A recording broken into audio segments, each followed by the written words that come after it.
All right, here we are, Gen Chem 1, Chapter 1, problem number 8. The question is, titanium is a metal used to make golf clubs. A rectangular bar of this metal measuring 1.84 centimeters times 2.24 centimeters times 2.24 centimeters was found to have a mass of 45.7 grams. What's the density of titanium based on this measure, on these values? Well, let's go back to the basic definition of density. Density is mass times volume.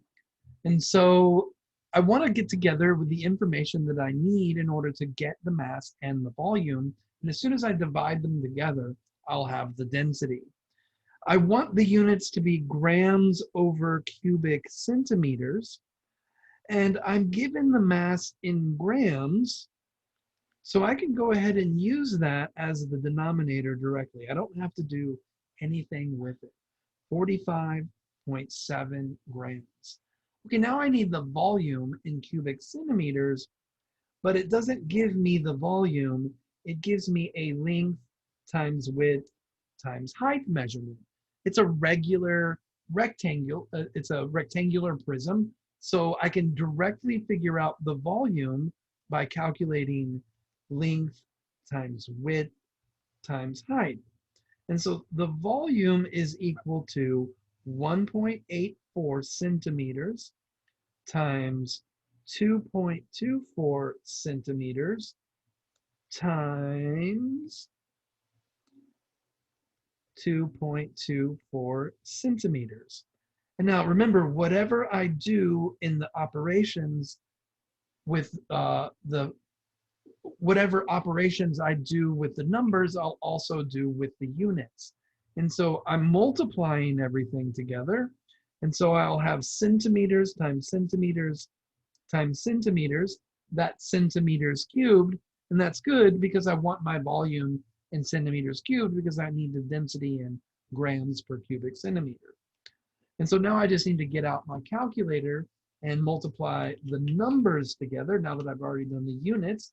1.84 times 2.24 times 2.24, I get 9.23238.4.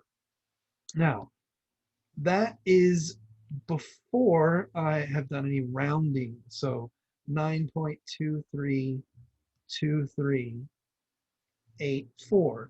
But remember, I don't want to round until the end, so I need to keep track of my significant figures. I did multiplication, so the least number of significant figures, 3 sig fig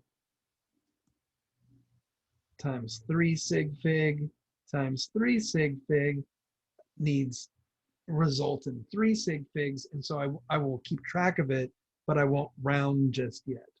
So I'll use the denominator 9.232384 centimeters cubed. And now I'm ready to do the final density calculation.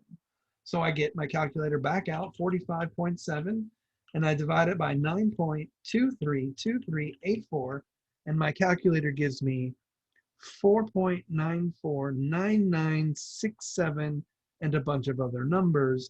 But I remember that I divided something that has 3 sig figs with something else that has 3 sig figs. And so there's my last significant digit. So I'll want to look at the digit behind it. It's a 9. So I'm going to use the rule that 5 and up gets rounded. And so I want to go ahead and round that 4 up to 5. And now don't forget my units, grams per cubic centimeter. And so my calculated density is 9.95, or excuse me, 4.95 grams per cubic centimeter.